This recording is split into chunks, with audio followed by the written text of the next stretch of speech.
नमस्कार दोस्तों, स्वागत है आपका हमारे channel target for IAS and UPSC with के। आज है 5 अप्रैल 2023 और हम लोग डिस्कस करने वाले हैं आज का मध्य प्रदेश का करंट अफेयर। बहुत कुछ इंपॉर्टेंट होने वाला है आज के इस मध्य प्रदेश के करंट अफेयर में। मंत्रि परिषद द्वारा कुछ डिसीजन लिए गए हैं। जिस तरीके से आपने देखा है एक योजना मध्य प्रदेश में शुरू की गई है जिसका नाम है सीएम राइज स्कूल, जो कि स्पेशली अत्याधुनिक तरीके के स्कूल डेवलप किए जाएंगे विभिन्न प्रकार के विकास खंड लेवल पर।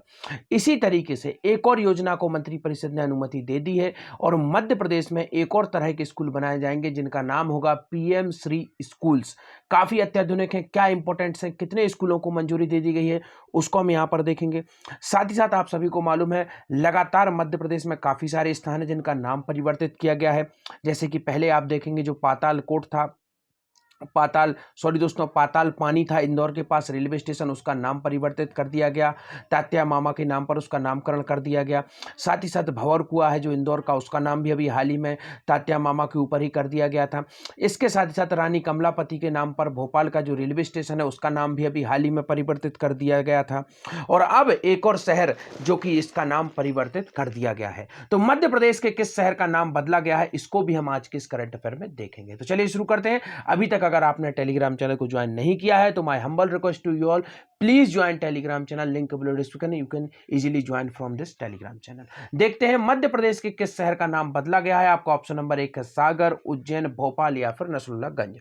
तो इसका राइट आंसर दोस्तों आपको ऑप्शन नंबर 4 नसरुल्लागंज का नाम बदल दिया गया है। अब इसका नाम बदला गया है तो what is the new name of Nasrullaganj. यहां पर आगे बढ़ते हैं, देखते हैं क्या है इसका नया नाम। तो नसरुल्लागंज का नाम बदलकर क्या कर दिया गया। आपका ऑप्शन नंबर 1 है रानी कमलापति, तात्या टोपे नगर, नर्मदापुरम या फिर भैरोंदा। राइट आंसर इसका ऑप्शन नंबर 4 भैरोंदा इसका नाम कर दिया गया है। याद रखना है आपको, नसरुल्लागंज का नाम बदलकर क्या कर दिया गया है, अब भैरोंदा इसका नया नाम रख दिया गया है। नर्मदापुरम किस जगह का नाम है दोस्तों नया, तो नर्मदापुरम अभी कुछ समय काफी समय पहले इसका नाम परिवर्तित कर दिया गया था।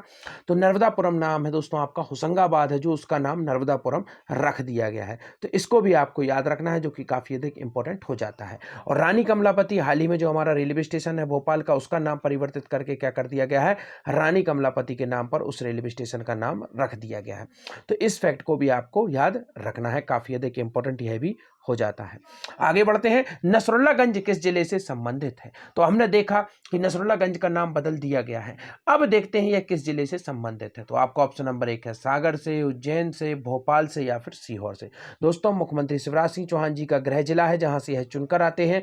सीहोर दोस्तों, नसरुल्लागंज सीहोर जिले के अंतर्गत आता है और इसका नाम परिवर्तित कर दिया गया है। अब सीहोर से संबंधित कुछ इंपॉर्टेंट फैक्ट बता देता हूं। सूखा अनुसंधान केंद्र कहां पर है, सीहोर में है। रेलवे स्लीपर बनाने का कारखाना सीहोर के बुधनी में है।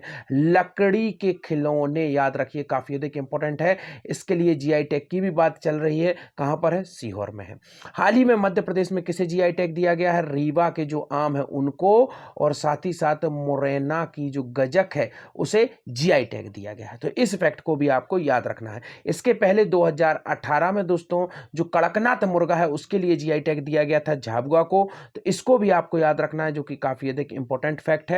तो इन सभी फैक्ट्स को आपको डीपली तरीके से याद रखना है। अभी हाल ही में मध्य प्रदेश में कुछ रामसर साइट्स को भी दर्जा दिया गया है। जैसे कि पहली रामसर साइट थी भोजताल जो कि भोपाल में है।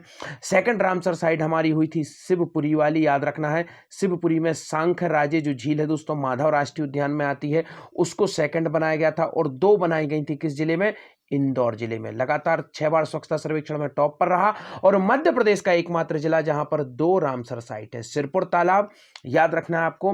तो यह 2 रामसर साइट कहां पर है, इंदौर में है। तो काफी अधिक इंपॉर्टेंट है। लगातार 6 बार स्वच्छता सर्वेक्षण इंदौर ने प्राप्त किया है। ग्रीन कार्ड जारी करने वाला भी इंदौर बस फर्स्ट आपका है। और इसके साथ ही साथ यहाँ की जो होली है उसे यूनेस्को विश्व धरोहर सूची में भी शामिल किया गया है। मध्य प्रदेश के 2 शहरों को यूनेस्को विश्व धरोहर सूची में शामिल किया गया है। कौन से शहर हैं, ओरछा हो गया और एक हो गया आपका ग्वालियर। तो इन फैक्ट्स को भी आपको याद रखना है साथ ही साथ। तो देखते हैं, मध्य प्रदेश सरकार ने आज सीहोर के नसरुल्लागंज का नाम बदलकर भैरोंदा कर दिया है। अधिसूचना जारी करती हुई राज्य सरकार ने कहा कि भारत सरकार गृह मंत्रालय की अनापत्ति मिलने के बाद नसरुल्लागंज का नाम तत्काल प्रभाव से बदलकर भैरोंदा कर दिया गया है। इसका दोस्तों गजेटियर में प्रकाशन भी कर दिया गया है। तो यह फाइनल नाम हो चुका है। मध्य प्रदेश में कितने पीएम श्री स्कूलों की स्थापना का अनुसमर्थन किया गया है। मैंने आपको शुरुआत में बताया था, जिस तरीके से मध्य प्रदेश में एक योजना संचालित की जा रही है जिसका नाम है सीएम राइज स्कूल्स, हाल ही में उसे बजट में कितने हजार करोड़ का आवंटन किया गया है दोस्तों? 8,000 करोड़ रुपए उसके लिए बजट में आवंटित किए गए हैं सीएम राइज स्कूल्स के लिए। तो इस फैक्ट को भी आपको याद रखना है। कितने किए गए हैं जारी? 8,000 करोड़ रुपए।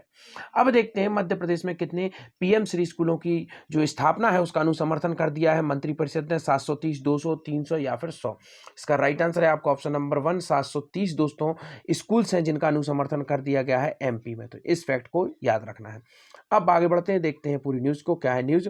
मुख्यमंत्री शिवराज सिंह चौहान की अध्यक्षता में आज मंत्रालय में मंत्रिपरिषद की बैठक हुई। मंत्रिपरिषद ने क्या किया? प्रदेश में 730 पीएम जो श्री स्कूल है उनकी स्थापना का अनुसमर्थन कर दिया है। प्रदेश के प्रत्येक विकास खंड में दोस्तों अधिकतम 2 स्कूल स्टैब्लिश किए जाएंगे। टोटल विकास खंड कितने हैं? 313 है, जिसमें से 626 और 52 जिलों के नगरीय निकायों में 104 स्कूल। इस तरह से अधिकतम 730 स्कूल्स को पीएम श्री स्कूल के रूप में चिन्हित किया जाएगा। काफी अधिक इंपॉर्टेंट है, यह एक रेवोल्यूशनरी कदम होगा हमारे शिक्षा के लिए। अभी हाल ही में आपको एक और फैक्ट याद रखना है कि जो एनसीईआरटी है उसमें से जो 12th क्लास में आप देखेंगे जो मुगल्स का चैप्टर था उसको हटा दिया गया है।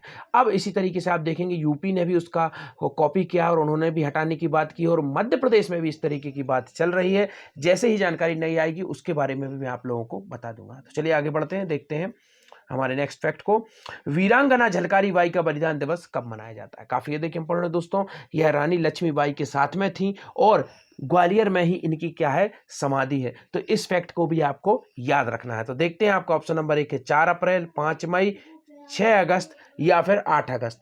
इसका राइट आंसर है आपका ऑप्शन नंबर 1, 4 अप्रैल। तो वीरांगना झलकारी बाई का बलिदान दिवस कब मनाया गया दोस्तों? 4 अप्रैल को इनका बलिदान दिवस मनाया गया। झलकारी बाई को भी याद रखना है दोस्तों, काफी अधिक इंपॉर्टेंट है। झलकारी बाई आपने देख लिया है यहाँ पर, तो इनका नाम आपको याद रखना है रानी लक्ष्मीबाई के साथ साथ। तो वीरांगना झलकारी बाई का जन्म कब हुआ था? 22 नवंबर 1830 को हुआ था। झांसी के पास भोजला गांव में इनका जन्म हुआ था और यह उनकी सेनापति भी थी रानी लक्ष्मीबाई की सेना की। और 1857 की क्रांति में दोस्तों इन्होंने क्या किया था? अंतिम समय में भी यह रानी लक्ष्मीबाई का वेश रखकर युद्ध करती रही और 4 अप्रैल 1857 को वीरगति को प्राप्त हुई। लोक बुंदेलखंड की जो कथाएं गीतों में सुनी जा सकती हैं। केंद्र सरकार ने 22 जुलाई 2001 को उनके सम्मान में डाक टिकट भी जारी किया था। गौड़ वंश के शंकर शाह और रघुनाथ शाह को याद रख लीजिए दोस्तों, गांठ बांध लीजिए, इनसे क्वेश्चन सीधा देखने को मिलेगा। कारण क्या है? गड़ा के गौड़ वंश से संबंधित थे और पहले व्यक्ति थे जो मध्य प्रदेश में 1857 की क्रांति में शहीद हुए थे। इन्हें तोप के आगे बांध कर उड़ा दिया गया था। जबलपुर में इनकी मूर्ति भी स्टैब्लिश की गई है। शंकर शाह और रघुनाथ शाह, तारीख थी 18 सितंबर 1857 को इन्हें शहीद हो गए थे। तो इनको भी याद रखना है, काफी अधिक इंपॉर्टेंट है।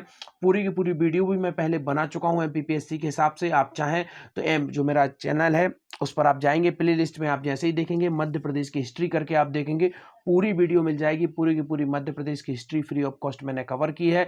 टेलीग्राम चैनल को ज्वाइन कर लेंगे तो पूरा फ्री ऑफ कॉस्ट आपको उसकी पीडीएफ भी मिल जाएंगी।